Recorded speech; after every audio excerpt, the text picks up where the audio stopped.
Se tem membros do grupo que não estão trabalhando, é sinal de doença, a gente tem que trabalhar aquilo dali.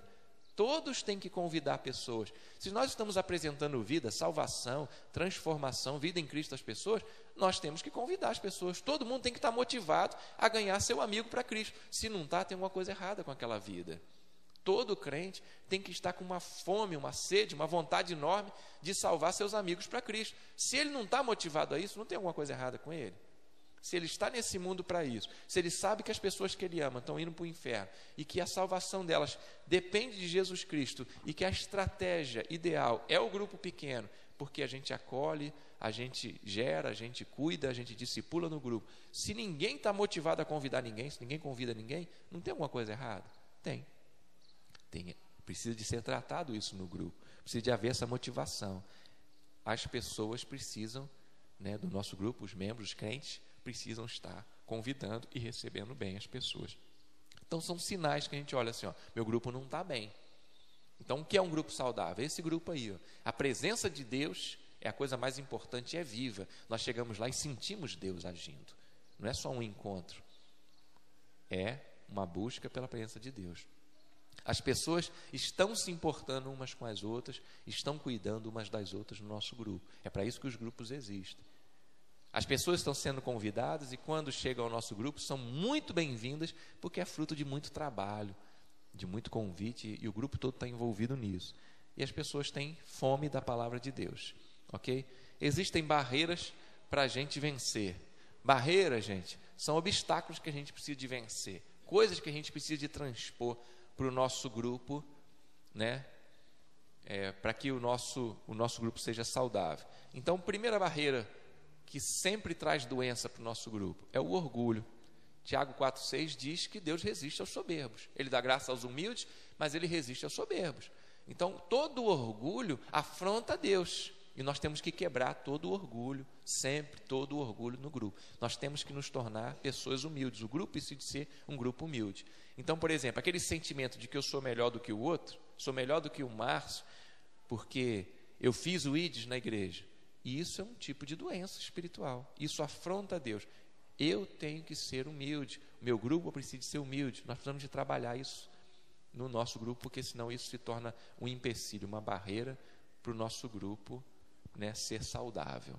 A saúde do nosso grupo vem da humildade de cada um, de se colocar como servo do outro, como alguém à disposição de Deus para tocar na vida do outro, ok? Segunda coisa que atrapalha, o pecado nos afasta de Deus. Deus não nos ouve. Esse salmo que está aí, que foi usado aí na apostila, o Salmo 66:18, diz que Deus ouviu a oração do salmista lá, porque Deus sondou aquele coração e não havia nele pecado, não havia nele maldade, entendeu? Se eu estou com o meu coração cheio de pecado, eu estou próximo de Deus? Não. A Bíblia é muito clara, Isaías diz isso para a gente de uma forma muito clara, o profeta, Deus fala para a gente através do profeta Isaías de uma forma muito clara para a gente. Olha, o pecado, o nosso pecado nos separa de Deus, faz separação entre nós e Deus. Então Deus ouve a minha oração? Não.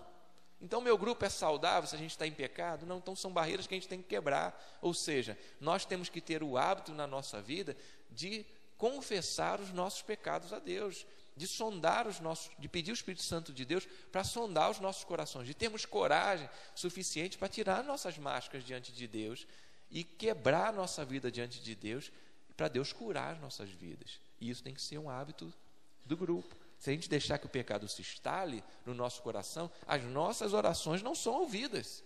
E se as nossas orações não são ouvidas, esse grupo não é saudável e nem vai produzir nada. E conflitos não resolvidos. Conflitos, gente, problemas de relacionamentos sempre vão existir na história da humanidade. Sempre. Nós não estamos no céu. No céu não vão haver problemas de relacionamentos. No céu não vão haver problemas de relacionamentos para ser resolvidos. No céu não vão haver. Mas aqui nesse mundo sempre vai haver problemas de relacionamento para ser resolvido. Sempre.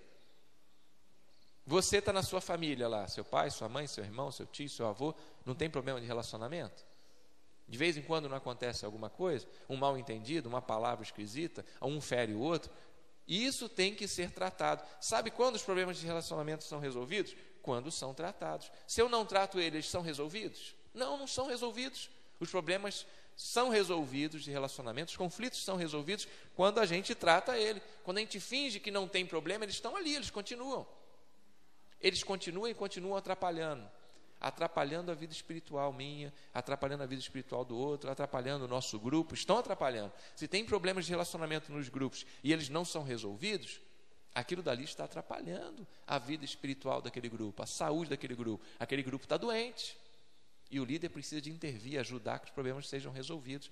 Esse texto de Mateus aí, ele fala para a gente que Deus nem aceita a nossa oferta quando o nosso problema de relacionamentos não é resolvido. Se eu tenho um problema com meu irmão, ele diz, quando eu chegar para ofertar, eu paro aquilo que eu estou fazendo, vou lá, conserto meu relacionamento com meu irmão, né? E volto e faço a minha oferta a Deus. Ou seja, o meu culto não é aceito.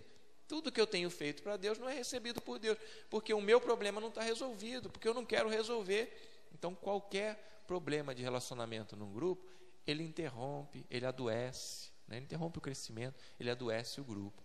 Então, são barreiras que a gente precisa de vencer, que a gente precisa de cuidar, que a gente precisa de tratar. Eu tenho que estar atento a isso. Sou líder de um grupo. O relacionamento desse grupo precisa de ser um relacionamento santo, agradável a Deus, perfeito. Não significa que não vão haver problemas. Sempre vai haver. Quando a gente chegar no céu, esses problemas vão acabar. Mas nesse mundo, sempre vão haver problemas para serem resolvidos de relacionamento. E quanto antes a gente resolver, melhor é, porque aquilo pode ir perdurando, crescendo. Isso traz doença para o grupo, isso traz doença para o corpo de Cristo. Então, isso é uma barreira que a gente precisa de resolver. Qual é o segundo sonho? Qual é? O primeiro sonho é o grupo saudável. Qual é o segundo sonho? Crescimento. Esse é o segundo sonho, né? O crescimento do grupo. O que é um grupo que está em crescimento, né? O que é? Como é que a gente identifica esse grupo em crescimento? As pessoas estão participando, elas permanecem ali fiéis, elas estão ligadas umas às outras, elas se sentem parte do grupo e elas estão trabalhando, se empenhando em ganhar almas para Cristo, entendeu? O grupo pequeno não é o líder que ganha almas para Cristo, é o grupo todo, é o líder e os membros daquele grupo. É o que acabou de ser salvo, o novo convertido também está ganhando almas para Cristo. É todo mundo envolvido. Então, como é que a gente identifica um grupo em crescimento? Quando a gente está vendo que as pessoas estão ligadas no grupo ali trabalhando. É lógico que, como eu disse, a saúde é que vai gerar isso. Quando a gente resolve os conflitos, quando a gente quebra o orgulho do nosso grupo, quando a gente trata a humildade do nosso grupo, quando a gente vence os pecados que existem na nossa vida pessoal, no grupo, a gente começa a ser motivado a isso. Ao crescer, a gente quer buscar as almas, a gente trabalha, a gente se empenha para que isso aconteça. Então a gente vai ver o grupo aumentar, fruto de um trabalho. O grupo não aumenta sem trabalho, deu para entender isso? Se ninguém está trabalhando, o grupo cresce? Não.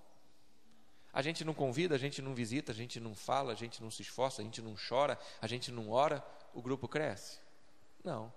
Se você acha que é só abrir sua casa ou ir na casa de alguém que abriu a sua casa, ali no grupo, aí você vai lá, estuda a lição, né?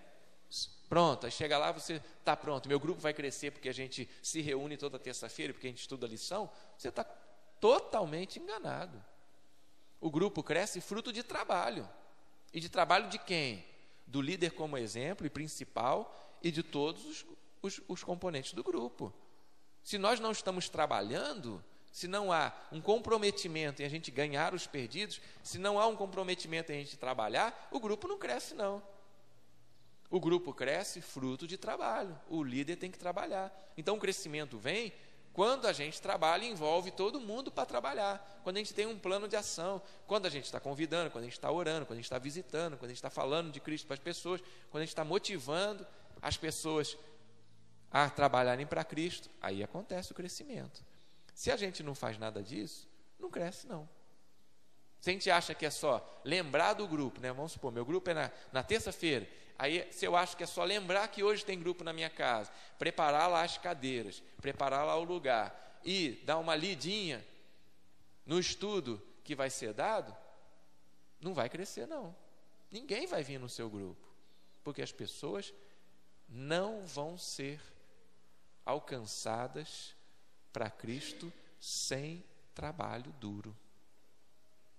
Por isso Jesus diz que isso daí é trabalho. Ele fala para a gente, olha, são poucos os trabalhadores. Trabalhadores são pessoas que trabalham. Vamos interceder e orar por mais trabalhadores. Quem trabalha é que produz. Se a gente ficar olhando para o campo, falar, poxa, esse campo ninguém colhe ele, por que não acontece a colheita? A colheita acontece quando eu arregaço as mangas e vou para o campo. É assim que acontece a colheita, quando a gente dá duro, quando a gente sua, quando a gente chora, como a gente viu semana passada no Salmo, da aula inaugural lá, no Salmo 126. Quando a gente sai chorando e plantando, a gente volta.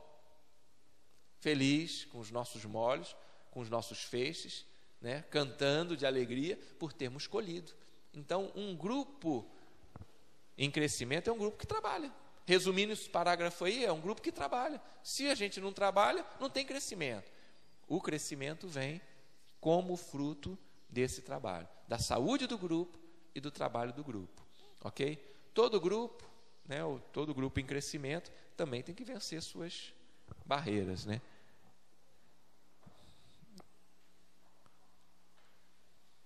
As barreiras aí do crescimento. Espaço físico pode atrapalhar, se a gente está tem um lugar muito limitado, começa a atrapalhar o crescimento. Falta de vida espiritual, o evangelismo intencional, A gente não evangeliza, aquilo que eu estava falando. Eu não estou trabalhando, a gente não evangeliza ninguém, a gente não convida ninguém, a gente não fala de Cristo para ninguém, a gente não visita ninguém. Bom, meu grupo não cresce. Aí o líder reclama, meu grupo não cresce, tem alguma coisa errada, porque o grupo do fulano cresce. O grupo do fulano cresce porque está trabalhando. Vamos trabalhar que o nosso grupo cresce. Gente, a carência das pessoas por vida é muito grande.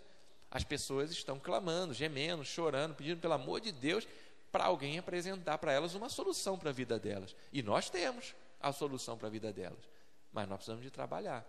Se a gente não trabalha, se não tem o evangelismo, se não tem contato, se a gente não compartilha Cristo com as pessoas, a vida de Cristo com as pessoas, não acontece o crescimento. Ok? Essas são as barreiras. Qual é o terceiro sonho? Primeiro é grupo saudável. Segundo sonho, crescimento. Terceiro sonho, multiplicação. Então, você tem que o tempo todo pensar nisso aí, desde o começo. Eu tenho que capacitar alguém, eu tenho que preparar alguém. E quanto mais pessoas você capacitar, melhor. Quanto mais, eu tenho que capacitar uma pessoa? Não, você pode estar treinando 2, pode estar treinando 3 líderes, Mas você tem que estar focado nisso. Se você não desenvolver seu líder, você sabe que está condenando o seu grupo ao fracasso. Ele pode até crescer, mas você não vai conseguir multiplicar. E se ele crescer e não multiplicar, ele perde a qualidade, ele começa a adoecer. Porque a gente não consegue tratar mais todo mundo, não consegue motivar todo mundo, não consegue